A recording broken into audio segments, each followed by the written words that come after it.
నేను కొంతమంది పెద్ద మనుషులు బయటకు వచ్చి అంటే వీళ్ళు టీచర్లని లిక్కర్ షాప్స్ ముందు అంటే లిక్కర్ కొనుక్కునే వాళ్ళని కూడా లైన్ లో ఎలా పెట్టాలి అన్నది టీచర్లను పెట్టి లైన్ లో పెట్టించిన ఘనత కలిగిన వ్యక్తులు ఆ బ్రిడ్జ్ స్పోర్ట్స్ గురించి మాట్లాడతారు. ఈ బ్రిడ్జ్ స్పోర్ట్స్ గురించి మాట్లాడేటప్పుడు యాక్చువల్ గా ఒక జియో ఒకటి ఉంది సెంట్రల్ గవర్నమెంట్ ఇచ్చిన. ఈ central government ministry of personal public grievances pensions and department of personal and training government of ఇండియాలో కూడా కొన్ని స్పోర్ట్స్ ని ఆథరైజ్డ్ గా తీసుకోవచ్చు అని చెప్పి అది గవర్నమెంట్ ఆఫ్ ఇండియా ఇచ్చిన దాంట్లో ఇది one of the bridge sport కూడా వన్ ఆఫ్ ద స్పోర్ట్.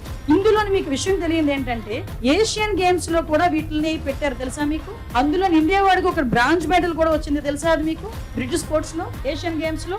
మీకు ఇంకో విషయం, ఏ స్పోర్ట్స్ అయినా ఎప్పుడైనా ఇందులోనైనా ఎలా చేయొచ్చు. కొన్ని సందర్భం ఇప్పుడు ఒలింపిక్ గేమ్స్ లో కూడా క్రికెట్ ని ఎలా యాడ్ చేయాలన్న ఒక ఆలోచనతో కూడా ఉన్నారు. అంటే ఈ రోజు ఎందుకు పెట్టారు, ఎందుకు చేయాలి, చాలా మంది ఎక్స్పర్ట్స్ కూర్చొని చేసిన దాన్ని ఈ రోజు ఇంప్లిమెంట్ చేయాలి. కాబట్టి ఈ రోజు గవర్నమెంట్ ఇచ్చిన అథారిటేటివ్ లిస్ట్ లో అది ఉంది. ఈ బ్రిడ్జ్ స్పోర్ట్స్ లో పాటు చాలా గేమ్స్ ఉన్నాయి అందులోని. దాన్ని బేస్ చేసుకుని ఈ రోజు ప్యాకాట్ ఆడినోడికి టీచర్ ఉద్యోగం ఇస్తారా? ప్యాకాట్ ఆడినోడికి టీచర్ ఉద్యోగం ఇచ్చామా లేదా అన్న తర్వాత క్వశ్చన్, టీచర్ ఉద్యోగం వచ్చినోని తీసుకెళ్లి బ్రాంచ్ షాపుల ముందు నిలబెట్టావే, దాని గురించి ఎందుకు సమాధానం చెప్పట్లేదు వీళ్ళు?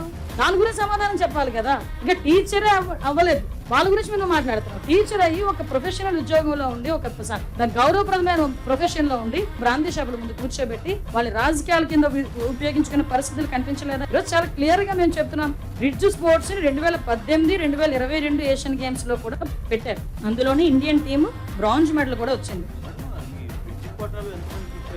ఎవరికి ఇవ్వలేదండి, అది ఓన్లీ కోట. మేము ఎవరికి ఇవ్వలే ఆ బ్రిడ్జ్ కోటాలో. కానీ వీళ్ళు మాత్రం తిన్నగా తీసుకెళ్లి ఉంచోబెట్టారు బ్రాంతి షాపుల ముందు. అమ్మ మేము ఒకటి ఏంటంటే ఏదైనా ప్రభుత్వానికి సంబంధించిన రిపోర్ట్ని కానీ ప్రభుత్వానికి సంబంధించిన ఇష్యూస్ని కానీ తప్పుడు ప్రచారాలు చేస్తే కంపల్సరీ క్రిమినల్ కేసెస్ ఉంటాయి.